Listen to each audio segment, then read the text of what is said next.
본문에도 계속 이어서 기적에 대한 얘기하려고 해요.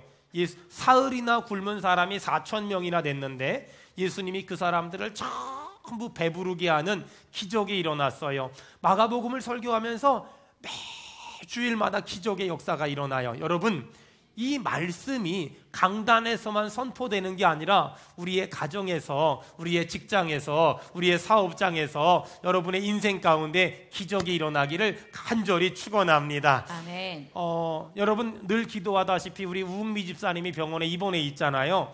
이미도 기적이 일어났지만 하나님이 완치시켜 주시는 기적이 일어날 줄 믿습니다. 아멘. 우리 최우준 형제가 교통사고 났지만 머리 끝부터 발끝까지 상하지 않았거든요. 하지만 하나님께서 후유증 없는 그런 기적을 주실 줄로 믿습니다. 아멘. 또 우리 정혜자 자매가 지금 암 투병 중이지만 저는 하나님께서 깨끗이 이전보다 더 건강하게 완치시켜 주실 줄로 믿습니다. 아멘. 여러분, 저희 교회엔 장애 친구들 있잖아요. 저는 그들에게 기적이 일어나기를 간절히 축원합니다. 아멘. 하여간 저는 이 마가복음을 설교하면서 기적 계속 일어나고 있어요. 기적이 뭐냐면 상식적으로 믿어지지 않는 일이 내 인생에 일어나는 거예요. 아멘. 불가능한 일이 가능해지는 거예요. 아멘. 돌같이 꽉 닫혀있던 사람의 문이 하나님께서 활짝 열어주는 거예요. 아멘. 이 기적이 일어나기를 축원합니다. 아멘. 닫혀있던 아들, 딸의 마음의 문이 열리며 아멘. 닫혀있던 남편과 아내의 마음의 문이 열리며 아멘. 닫혀있던 내가 전도하기를 원하는 사람들의 마음의 문이 활짝 열려서 그들이 주께 돌아오는 날마다 매주마다 그들이 주께 돌아오는 기적이 일어나기를 축원합니다. 아멘. 이런 은혜가, 이런 역사가 사실 상식적으로 믿어지지 않는 일이 일어나는 것도 기적이고 또 불가능한 일이 가능해지는 것도 기적이고 돌같이 굳어있던 사람의 마음 문이 열리는 것도 기적이지만 기적 중에 기적은 우리가 하나님을 믿는 것이며 하나님의 아들이 나를 위해 십자가에 못 박혀 죽은 것이 믿어지는 것이며 다시 살아나신 것이 믿어지는 것이며 승천하신 것이 믿어지는 것이며 아멘. 그분이 다시 오실 것을 믿는 것이 기적인 줄로 믿습니다. 아멘. 여러분, 어떤 기적이 일어나야 되냐면 제가 저랑 친한 사람에게 얘기했어요. 우리 교회에 이런 일이 일어났어. 안 믿는 거예요. 2015년도에 우리 교회에 이런 일이 일어났어요. 안 믿어. 지난 13년 10개월 동안 우리 교회에 이런 일이 일어났어요 라고 말했더니 아유, 좀 살 좀 붙이지 마, 좀 뻥 좀 치지 마. 여러분, 이게 기적이에요. 이런 은혜가 우리 인생에 일어나길 바랍니다. 아멘. 여러분이 막 이번에 구정 때 가서 얘기하는 거예요. 우리 아들에게 이런 일이 일어났어요. 우리 딸에게 이런 일이 일어났어요. 내 가정에 이런 일이 일어났어요. 내 직장에 이런 일이 일어났어요. 내 사업장에 이런 일이 일어났어요. 아멘. 상대방이 뻥 좀 치지 마, 너무 살 붙였다, 너무 뻥쳤다. 여러분, 상대방이 들었을 때 믿어지지 않는 기적이 이번 주에 일어나기를 축원합니다. 아멘. 이런 기적이 우리 인생 가운데 일어나야 돼요.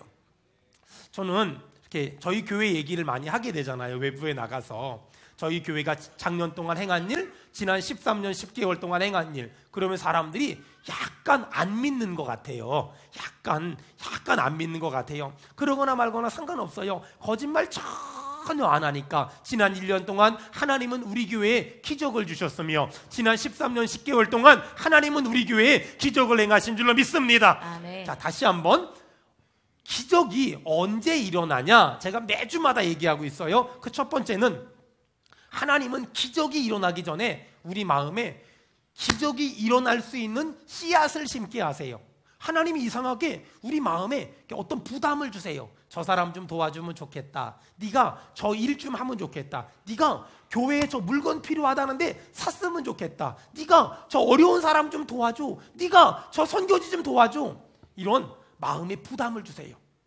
하나님, 저는 지금 현실이요, 그런 거 할 만한 능력이 안 돼요. 부담스러워요. 여러분, 부담스러운 걸 생각하지 말고 순종했을 때 복 주시는 하나님을 믿으세요. 그리고 한번 순종해 보세요. 기적의 씨앗을 심으면 하나님이 30배로, 60배로, 100배로 거두게 하실 줄로 믿습니다. 아멘. 자, 기적이 언제 일어나요? 기적의 씨앗을 심은 사람에게 기적이 일어난다. 자, 두 번째, 여러분 성경 좀 봅시다. 마가복음 8장. 어떤 사람에게 어떤 인생에 기적이 일어나냐? 8장 2절 다 같이 읽겠습니다. 시작. 내가 무리를 불쌍히 여기노라. 아멘. 거기 보니까 예수님이 사람들을 불쌍히 여겼대요. 여러분, 언제 기적이 일어나냐면 내 마음 가운데 사람들을 이렇게 쳐다보면 다 불쌍해 보이는 거예요. 자, 여러분 이제부터 앞뒤 옆으로 봐봐요. 그리고 한마디씩 합시다. 제 마음에 참 불쌍한 마음이 있어요. 시작. 제 마음에 참 불쌍한 마음이 있어요. 여러분 한번 봐봐요. 내 옆에 있는 그 사람 겉으로 봐서 멀쩡해 보이잖아요. 근데요, 참 불쌍한 사람이에요. 여러분, 요즘에 인생을 산다는 것 자체가 참 힘들어요. 먹고 사는 게 얼마나 힘들어요. 여러분, 지난주에 우리 중고등부 애들 비전 트립 갔다 왔잖아요. 제가 어저께 우리 중고등부 애들 얼굴을 이렇게 바라보는데 그 애들이 눈빛으로 말해요. 다음번엔 죽어도 안 갈 거야. 눈빛으로 다 말해요. 근데요, 내년 이맘때가 되면은요, 애들은 반드시 또 가게 돼 있어요. 왜 그런 줄 아세요? 집보다 나가는 게 나아. 이렇게 된다니까는요. 선생님들 얼굴에도요, 내가 내년에 중고등부 교사 하나 봐라. 근데요, 내년 이맘때가 되면은요, 목사님 이번엔 어디 갈까요? 또 물어봐요. 왜 그런 줄 아세요? 이게요, 사람 마음이 그런 거예요. 다 힘들어요. 교사들도 힘들고 애들도 힘들고. 여기 성가대요. 여러분, 행복해 보이세요? 힘들어 보이세요? 행복한 척 하는 거예요. 얼마나 힘들겠어요. 주일날 이 추운데 9시부터 나와가지고 이거 하고 얼마나 힘들겠어요. 얼마나. 근데 2부 성가대보다 더 불쌍한 건 1부 성가대예요.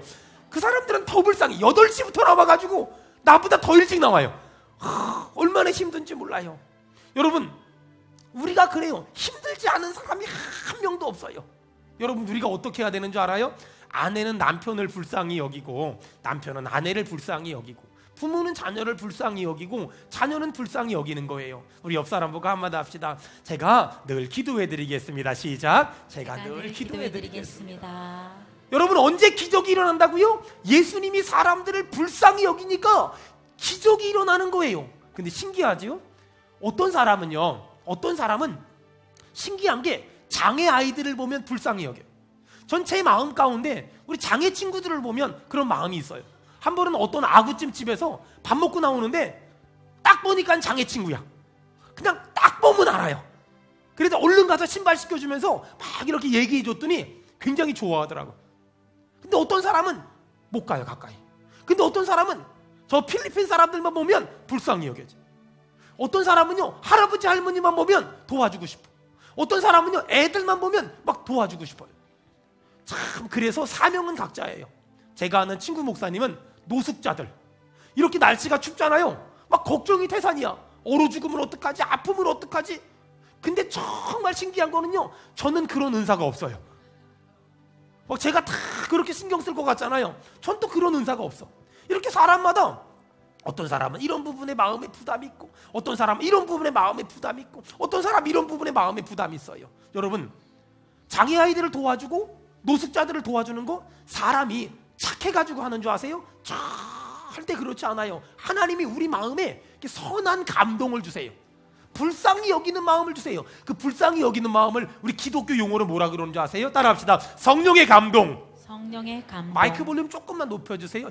주님이 우리 마음에 감동을 주시는 거예요. 감동을 주시니까 그 친구를 보면 불쌍히 여겨지고, 감동을 주시니까 그 친구를 보면 도와주고 싶은 마음이 팍 드는 거예요. 여러분 잘 들으세요. 주님이 우리의 마음에 감동을 주시면 부담돼도 그대로 해보세요. 주님이 야, 너 있잖아, 어떤 집에 쌀 좀 사다 주면 안 되니? 이런 감동을 주시면 한번 해보세요. 그러면 그 집에 정말 쌀이 없어요. 신기하지요? 야, 너 이렇게 날씨가 추운데 저 사람 잠바 하나만 사주면 안 되니? 여러분 정말 그 감동을 따라 순종해 보세요. 그러면 그 집에 그게 꼭 필요해요. 여러분, 우리가 신앙생활을 함에 있어서 주님이 우리의 마음에 감동을 주세요. 저 필리핀에 그 선교센터가 물이 샌데 네가 좀 도와주면 안 되니? 야, 저 성가대 가운이 없대, 네가 도와주면 안 되니?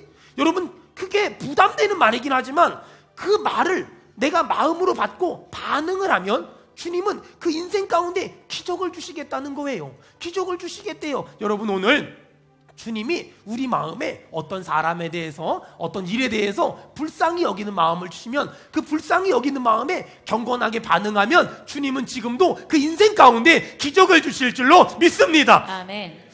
저는 지금까지 이렇게 목회라는 걸 하면서 늘 성령님이 주시는 감동을 따라 사는 것 같아요.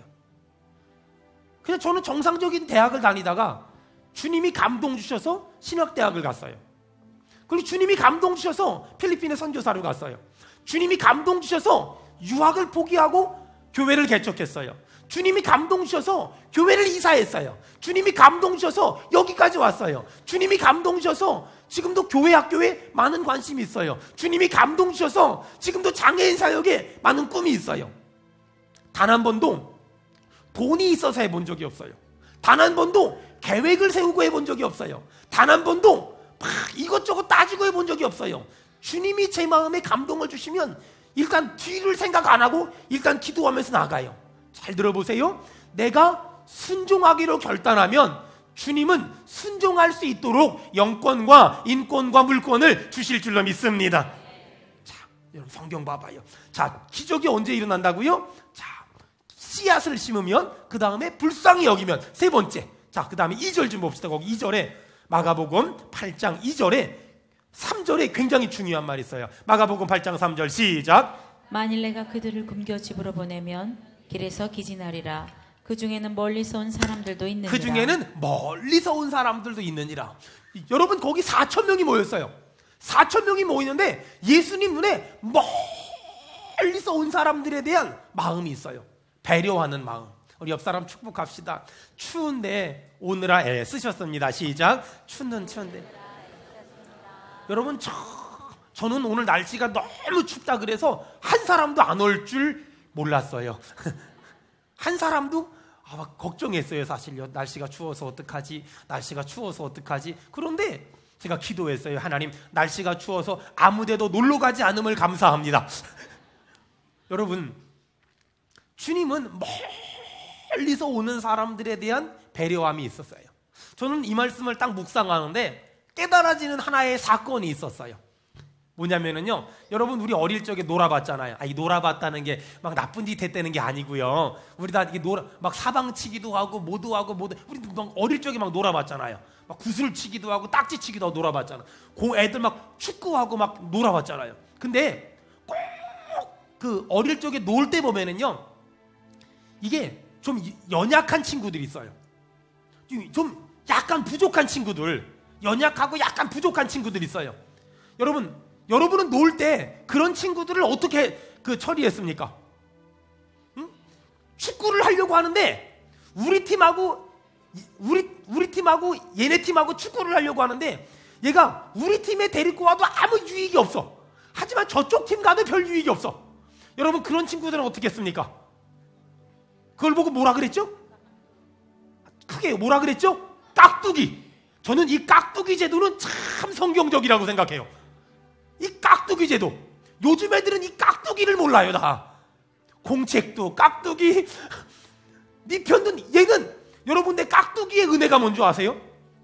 이 깍두기의 은혜가 있어요. 깍두기는요, 이겼을 때는 승리의 기쁨을 같이 나누며 졌을 때는 해코지하지 않는다. 그쵸? 여러분 축구를 했는데 졌어. 깍두기 때문이라고 말하는 사람은 아무도 없어요. 여러분 약간 얘가 부족해요. 약간 얘가 연약해요. 근데 다 시켜주는 거야. 이게 깍두기라니까, 깍두기. 여러분 우리 교회는요, 이 깍두기의 은혜가 임해야 돼요.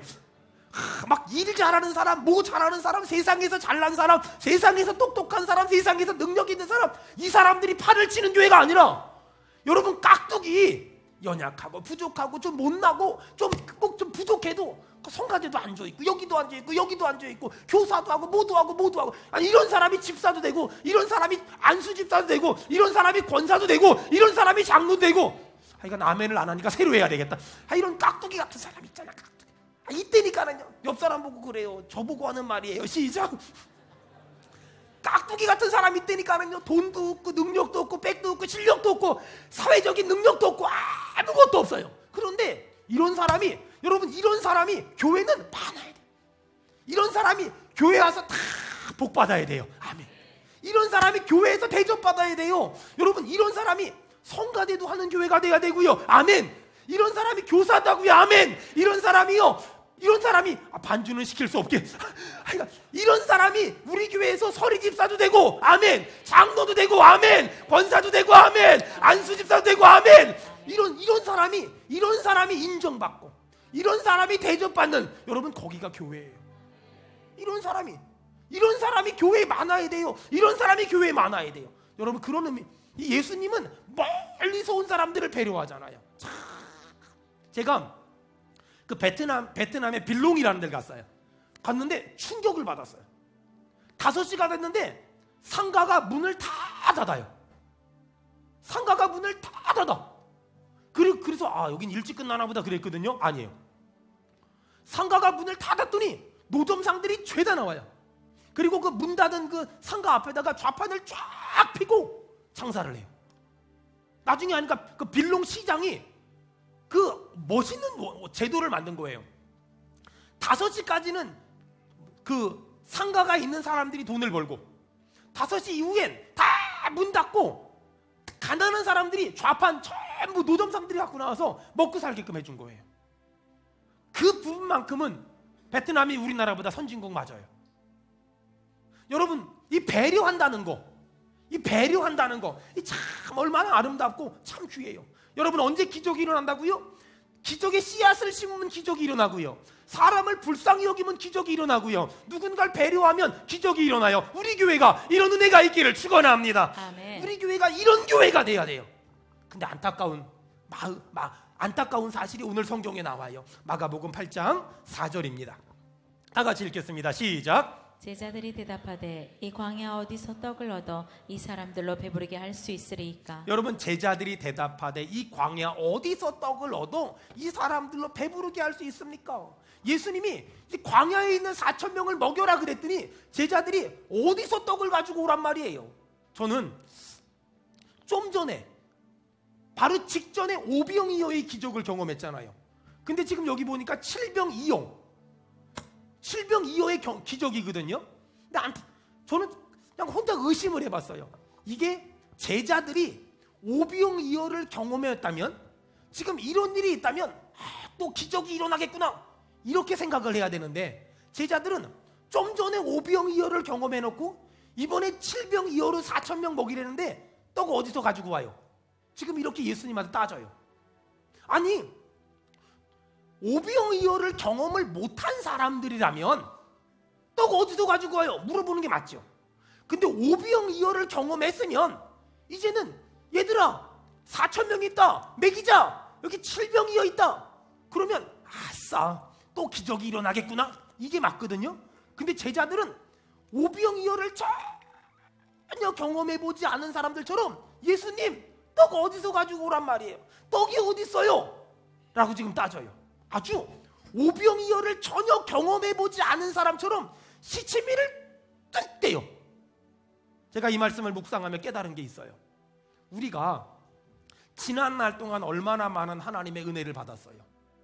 그렇게 많은 하나님의 은혜를 받아놓고도 지금 무슨 일만 만나면 지난 날 동안 단 한 번도 은혜 안 받은 사람인 것처럼 시치미를 뚝 떼고 시험 들어 있어요. 그러지 않아요? 아니, 지난달 동안 얼마나 많은 은혜를 받았어요. 주여, 자녀를 주시옵소서.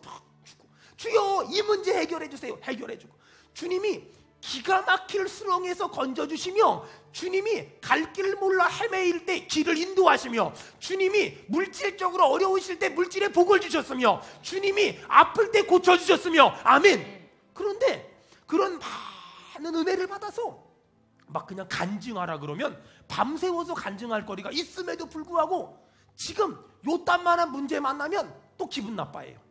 또 화내요. 또 성질내요. 예수님 왜 나한테 왜 이래요? 왜 날 이렇게 힘들게 하세요? 나 어쩌란 말이에요? 이러고 막 따져요. 오병이어를 경험한 제자들이 그런 일이 없는 것처럼 시치미를 뚝 떼고 있는 거나 우리들의 지금 모습이나 똑같아요. 아니, 오병이어를 경험했으면 이번에도 그래, 기적이 일어날 거야, 이러면 되잖아요. 근데 문제는 제자들이 예수님 떡 어디서 가지고 오라고요? 광야에는요 돈이 있어도 떡을 살 수가 없어요 라고 지금 예수님한테 또 따지듯이 물어보는 거예요. 여러분 이걸 보고 뭐라 그러는지 아세요? 따라합시다. 걱정, 염려, 근심. 여러분 어떠세요? 여러분에겐 지금 어떤 걱정이 있습니까? 어떤 근심이 있습니까? 어떤 염려가 있습니까? 분명한 건 믿음은 염려의 끝이고 염려는 믿음의 끝이에요. 염려라는 말을 헬라어로 좀 찾아보니까 물고기 잡는 그물이래요. 여러분 봐봐요. 물고기가 그물에 딱 걸렸어요. 살려고 막 발버둥 치면은 그물을 빠져나갈 수 있을까요? 아니면 더 얽힐까요? 더 엉키죠. 살려고 발버둥을 치면 칠수록 물고기는 더 그물에 엉키는 거예요. 지금 우리들의 인생이 그래요. 걱정, 근심, 염려를 가지고서 어떻게든 이 문제를 해결해 보겠다고 막 발버둥을 치니까 그물에 더 엉키고 더 엉키고 더 엉키고 더 엉켜. 여러분 물고기가 그물에서 빠져나가려면 발버둥 치면 안 돼요. 어떻게 하면 될까요? 누군가 칼로 그물을 끊어버리면 돼요. 하나님이 그물을 칼로 끊어버리면 탈출할 수 있는 거예요.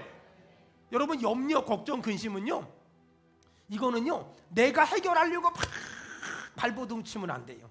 제가 어떤 책에서 읽었거든요. 나이대마다 염려가 다르대요. 읽어드릴게요. 초등학교 저학년 학교 끝나고 뭐하지?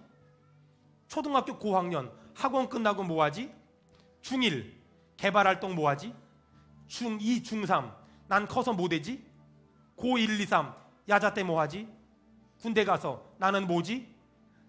대학생 뭐 입고 가지? 직장인 점심 때 뭐 먹지?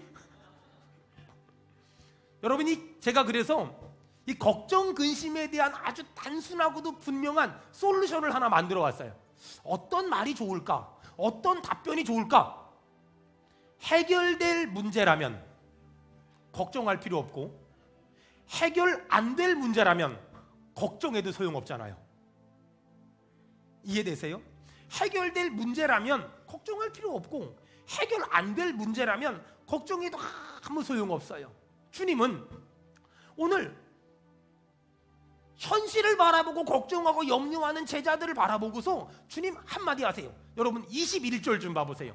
21절 다 같이 읽겠습니다. 시작. 이르시되 아직도 깨닫지 다시 한번 시작. 이르시되 아직도 깨닫지 못하느냐. 다시 한번 시작. 이르시되 아직도 깨닫지 아직도 못하느냐. 깨닫지 못하느냐. 영어 성경에 보니까 remember라고 써 있어요. 이르시되 아직도 너는 기억하지 못하느냐. 여러분 인생의 고난을 만나고 걱정, 근심, 염려를 만났을 때 주님은 remember, 기억하라. 과거에 나를 기가 막힐 수렁에서 건져주신 하나님, 아멘.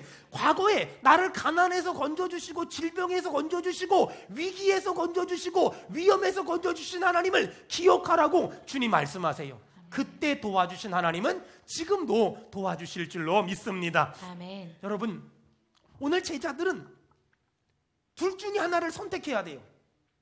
사흘 동안 굶어버린 4,000명 그 현실을 바라볼 것인가, 돈이 있어도 떡을 살 수 없는 그 광야 현실을 바라볼 것인가, 아니면 오병이어로 5,000명을 먹인 예수 그분을 바라볼 것인가.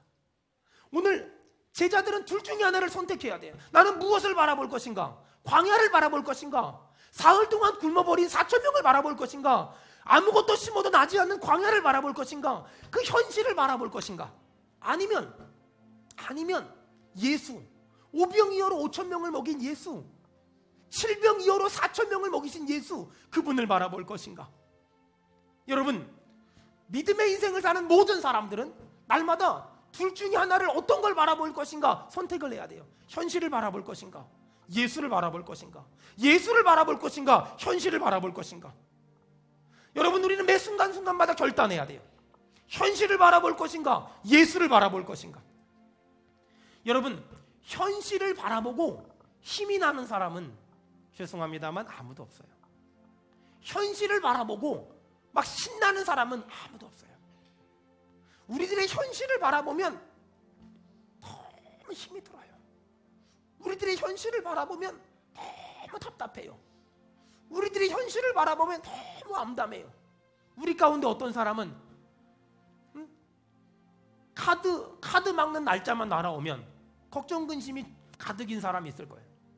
우리 중에 어떤 사람은 사업적으로 너무 어렵고, 우리 중에 어떤 사람은 힘들고 어려울 때가 정말 많을 거예요. 우리 중에 어떤 사람은 육신의 질병 때문에 고통당하고, 우리 중에 어떤 사람은 장애 아이 키우느라 씨름하고 있을지도 몰라요. 우리 중에 어떤 사람은 부부관계 때문에 힘들고, 우리 중에 어떤 사람은 남편의 문제 때문에 힘들고, 자식의 문제 때문에 힘들고, 우리 중에 어떤 사람은 부모님의 문제 때문에 힘들어요. 여러분, 현실을 바라보고 만만하다고 생각할 사람은 아무도 없어요. 난 살만해, 난 거뜬해, 난 문제 없어. 얼마 전에 우리 청년 2부에서 제주도 비전 트립을 가겠다는 거예요. 참 잘했다. 근데 너무 예쁜 거예요. 너무 고마운 거예요. 근데 전 목사잖아요. 저 담임 목사잖아요. 담임 목사가 고민하는 게 뭔 줄 알아요? 근데 대부분의 아이들은 비용에 대해서 부담 안 갖겠지만, 분명히 이 중에 어떤 아이들은 비용에 대해 부담을 가질 텐데, 이 돈 때문에 아이가 상처받으면 안 되는데, 청소년부 아이들 저 비전 트립을 보내면서 대부분의 아이들은 괜찮겠지만, 또 어떤 아이들은 이 돈 때문에 상처받을 텐데, 이 돈 때문에 상처받을 텐데, 이 돈 때문에 상처받을 텐데. 여러분, 사람이 말이에요, 평탄할 때는 돈이라는 게 그렇게 부담이 안 돼요. 그냥 이렇게 해결하고 이렇게 해결하고, 없으면 이렇게 막으면 되고 이렇게 막으면 되고. 근데 사람이 힘들잖아요. 그러면 돈 10,000원, 돈 20,000원이 얼마나 무게감이 큰지 몰라요. 그게 얼마나 나를 짓누르고, 얼마나 나를 힘들게 하고, 얼마나 나를 답답하게 하는지 몰라요. 그러다 보니까 목사는 늘 하는 말이, 좋은 일 하고서 사람을 잃으면 안 되잖아요. 선한 일 하고서 사람을 잃으면 안 되잖아요. 그러니까 그 돈 10,000원, 돈 20,000원 아무것도 아닌 것 같지만, 어떤 사람에겐 돈 10,000원, 돈 20,000원이 느껴지는 강도가 우리가 상상할 수 없을 만큼 너무 크단 말이에요. 그러니까 어떤 일을 결정해주고 어떤 일을 진행해줄 때마다 하는 말이, 신경 써라. 정말 작은 일에 신경 써라. 정말 작은 일에 신경 써라. 또 말하고 또 말하고 또 말하는 이유가, 돈 때문에 사람을 잃으면 안 되니까. 사람들은 이렇게 말해요. 목사님, 돈 몇만 원이 뭐 그렇게 대단하다고요. 여러분, 그런데요, 저는 목회를 시작하면서 저 밑바닥부터 여기까지 올라왔어요. 저 밑바닥부터 여기까지 올라와서 돈 10,000원이 평범한 사람에게는 아무것도 아닌 것 같지만, 어떤 사람에게는 그 느껴지는 강도가 너무 크다는 걸 너무 잘 알아요. 여러분, 현실을 바라보면 눈물 나지 않는 사람이 하나 또 없고, 현실을 바라보면 여기 앉아서 이렇게 있을 마음이 전혀 없는 사람들이 대부분이에요. 현실을 바라보면 여기 이렇게 속편하게 앉아있을 마음이 전혀 없어요. 그 누구도 마찬가지예요. 예외가 아무도 없어요. 여러분, 그런데 왜 우리가 여기 앉아있을까요? 왜 우리가 오늘 이 자리에 왔을까요? 현실을 바라본 게 아니라 예수, 5병이어로 5,000명을 먹이신 예수, 7병이어로 4,000명을 먹이신 예수, 그분을 믿어요. 여러분, 그분이 내 삶 가운데, 내 현실 가운데 일하시기를 축원합니다. 여러분, 그걸 믿기 때문에 여기 온 거잖아요. 그걸 믿기 때문에 오늘 예배하는 거예요. 그걸 믿기 때문에 그런 기적을 바라며 그런 기적을 기대하기 때문에 오늘 이 자리에 나온 거잖아요. 현실이 만만한 사람이 어디 있어요? 현실이 편안한 사람이 어디 있어요? 현실이 예배드릴 마음, 예배드릴 여유 있는 사람이 어디 있어요? 여러분, 솔직히 우리의 마음이 그런 거예요. 우리의 마음이 현실이 그렇게 만만하지가 않아요. 현실이 그렇게 쉽지 않단 말이에요. 여러분, 근데요, 참 기가 막힌 건, 사람들은 내 문제에는 너무 유치원 아이처럼 정말 어찌할 바 몰라서 당황해요. 내 문제는. 근데 남의 문제는요, 목사님처럼 얘기해요. 기도하면 돼, 기도하면 돼. 요즘 목사님들은 얘기하면 들어주기나 하지요. 옛날 우리 어릴 적의 목사님들은요, 상담하러 가잖아요. 그럼 딱 2마디 했어요. 금식, 기도, 내일 새벽에 보자, 끝. 이게 전부 다였어요. 여러분, 솔직한 우리의 모습이에요. 여러분, 내 문제에 대해서는 유치원 아이처럼 막 어찌할 바 몰라 하는데, 남의 문제는 막 목사님처럼 얘기해주고, 내 문제는 작은 문제도 막 돌뿌리에 다 넘어지는데, 남의 문제는 태산 같은 문제도 탁탁 탁 얘기해줘요. 여러분 왜 그런 줄 아세요? 남의 문제이기 때문에 쉽게 말하는 게 아니에요. 이렇게 한치 딱 건너서 조금만 멀리서 보면 보이는 게 있어요. 조금만 멀리서 보면 보이는 게 있다니까는요. 여러분 잘 들으세요. 나에겐 문제가 있지만 하나님께는 문제가 있는 게 아니라 계획이 있는 거예요. 아멘. 나에겐 문제다 라고 말하지만 하나님은 문제가 아니라 계획이며 섭리며 인도하심이에요. 여러분 분명히 알아야 될 건, 내가 믿는 하나님은 내가 가지고 있는 문제보다 훨씬 크십니다. 아멘. 내가 가진 문제보다 훨씬 크세요. 그래요. 현실을 바라보면 한숨이 나와요. 현실을 바라보면 인상이 써져요. 현실을 바라보면 힘 빠지고 맥 빠지고 기운 빠져요. 옛날 어른들이 등어리가 땅바닥에 달라붙는 것 같대요. 일어날 힘이 없어요. 여러분 근데 기억하세요. 4,000명이 사흘 동안 굶고 있는 그 광야를 바라보면, 광야라는 현실을 바라보면 암담해요. 근데 오병이어로 5,000명을 먹이신 예수를 바라보면, 따라합시다. 예수는 소망입니다. 예수는 희망입니다. 예수는 능력입니다. 예수는 정답입니다. 믿기를 바랍니다. 아멘. 예수는 우리의 희망이며 능력이며 정답이며 인도함이며 능력인 줄로 믿습니다. 아멘. 여러분 지금 우리가 인생을 살면서 너무나 많은 사람이 현실을 바라보고 호덕거려요. 힘들다. 난 언제까지 이렇게 살아야 되나? 난 언제까지 이렇게 살아야 되나? 길이 안 보인다. 앞이 안 보인다. 이렇게 살다 보면 쨍하고 해 뜰 날이 올까? 아닌 것 같다. 어디를 봐도 길이 안 보인다. 내 자식을 봐도 길이 안 보이고, 내 남편을 봐도 길이 안 보이고, 여기를 봐도 저기를 봐도 길이 안 보인다. 희망이 안 보인다. 꿈이 안 보인다. 너무나 많은 사람들이 이런 좌절과 현실적인 한계에 부닥쳐 있어요. 여러분 사람들이 낙심하고 좌절하는 게 큰 문제 때문에 그런 건 줄 아세요? 아니에요. 별것도 아닌데 내 마음이 무너지면 다 무너져요. 내 마음이 좌절하면 다 좌절한 것처럼 보이는 거예요. 여러분 오늘 내가 무엇을 바라보냐가 중요해요. 내가 지금 현실을 바라본다면 아무도 이길 수가 없어요. 내가 지금 현실을 바라본다면 아무도 힘을 낼 수 없어요. 하지만 그 현실 가운데 있는 예수, 내가 믿는 예수, 내가 만난 예수, 내가 경험한 예수, 그동안 나를 도와주신 예수 그리스도를 붙잡는다면 다시 일어날 수 있을 줄로 믿습니다. 아멘.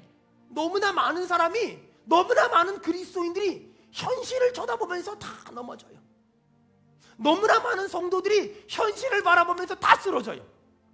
여러분 성경 좀 봐봐요. 계속 반주해 주세요. 마가복음 8장 14절 다 같이 읽겠습니다. 시작. 제자들이 떡 가져오기를 잊었음에 배에 떡 한 개밖에 그들에게 없더라. 아멘. 여러분 지금 예수님이 7병2어로 4,000명을 먹였어요. 그리고 제자들이 다른 동네로 가는데 떡을 가져오길 잊었어요. 배에 떡 한 개밖에 없어요. 참, 이 제자들은요 얼마나 웃긴 사람들이냐면요, 5병2어 때도 떡 걱정, 7병2어 때도 떡 걱정, 여기도 또 떡 걱정. 이 제자들의 머릿속에는 맨날 떡 걱정밖에 없어요. 무엇을 먹을까 마실까 입을까 이 걱정밖에 없어요. 여러분 그러니까 떡 걱정밖에 없잖아요. 15절에 예수님이 설교하세요. 자, 뭐라고 설교하나 봅시다. 시작. 예수께서 경고하여 이르시되 삼가 바리새인들의 누룩과 헤롯의 누룩을 주의하라 하시니. 아멘. 여러분 바리새인의 누룩과 헤롯의 누룩을 주의하라. 무슨 말일까요? 떡 얘기하는 게 아니에요. 누룩 얘기하니까 떡 얘기하는 줄 아는데 아니에요. 무슨 말일까요? 이단들이 조금 했는데 들어오면 한 사람의 인생을 망치고 한 교회의 인생을 망치니까 이단 조심해라 이 말이거든요. 그런데 이 사람들은 지금 머릿속에 떡 생각 있잖아요. 근데 예수님이 영적인 얘기하니까 16절에 제자들이 서로 시작. 제자들이 서로 수군거리기를 이는 우리에게 떡이 없음이로다. 참 신기하죠. 예수님은 영적인 얘기했는데 이 사람들은 뭘로 받아요? 떡으로 받아들여요. 하여간 머릿속에 온통 떡밖에 없으니까 뭔 말을 해도 떡으로 받아들여요. 참 사람이 이래요. 사람이 이렇게 웃기되니까는요, 머릿속에 떡 생각밖에 없으니까 영적인 얘기를 해도 떡으로 받아들여요. 예수님 너무 답답하시니까 17절 18절에 뭐라 그래요? 왜 그렇게 너희는 눈이 있어도 보지 못하며 귀가 있어도 듣지 못하느냐, 또 기억하지 못하느냐. 21절에 아직도 왜 깨닫지 못하느냐. 답답하신 거예요. 예수님은 영적인 얘기를 하는데 제자들은 온통 떡만 얘기하는 거예요. 떡 생각으로 충만한 거예요. 예수님 답답하대요. 여러분, 대부분의 많은 그리스도인들이 이 현실이라는 큰 담벼락을 넘어가지 못해요. 현실 앞에 너무나 많은 사람들이 무너져요. 현실이라는 큰 벽 앞에 너무나 많이 무너져요. 돈 문제 때문에, 건강 문제 때문에, 일상의 어려움 때문에 너무나 많은 그리스도인들이 넘어가지 못하고 그 이상을 넘어가지 못해요. 여러분, 하나님은 우리가 어떻게 살기를 원할까요? 현실 앞에 가난이라는 핑계를 대면서 거기에 갇혀서, 장애라는 핑계를 대면서 거기에 갇혀서, 연약함이라는 핑계를 대면서 거기에 갇혀서, 믿음이 약하다는 핑계에 갇혀서 거기에 갇혀서, 그 현실이라는 벽에 갇혀서 더 이상 앞으로 나아가지 않고 거기서 멈춰서, 목사님 나는 이렇잖아요, 목사님 나는 이렇잖아요, 목사님 나는 이렇잖아요, 목사님 나는 이게 한계잖아요, 목사님 난 여기까지밖에 알 수 없잖아요, 목사님 난 여기 이것밖에 안 되잖아요, 목사님 나는 이게 한계인 거 아시잖아요. 여러분, 말하면서 자기 스스로를 합리화하면서 그 현실을 넘어가지 못하고 있지 않습니까? 오늘 제자들하고 똑같지 않아요? 오병이어의 기적을 경험했잖아요. 칠병이어의 기적을 경험했잖아요. 그럼 넘어가야지요. 근데 마치 단 한 번도 기적을 경험하지 해보지 못한 사람들인 것처럼 어디서 떡을 구하냐고 또 말하잖아요. 우리 지난달 돌아보세요. 얼마나 많은 기적과 이적과 표적을 경험했어요. 얼마나 많은 하나님의 은혜를 경험했어요. 근데 우리의 지금 모습 어때요? 그런 엄청난 많은 은혜를 경험한 적이 있음에도 불구하고 마치 단 한 번도 하나님의 은혜를 받아보지 못한 사람인 것처럼, 힘들다고 죽겠다고 주저앉아 울며 방황하며 인간적인 방법과 세상적인 방법으로 지금 내가 가지고 있는 문제를 풀어보려고 해결하려고 안달복달하지 않아요? 불평하며 원망하며 다투고 있지 않나요? 틀렸어요. 해결 안 돼요. 어떻게 해결될까요? 예수 바라봐야 돼요.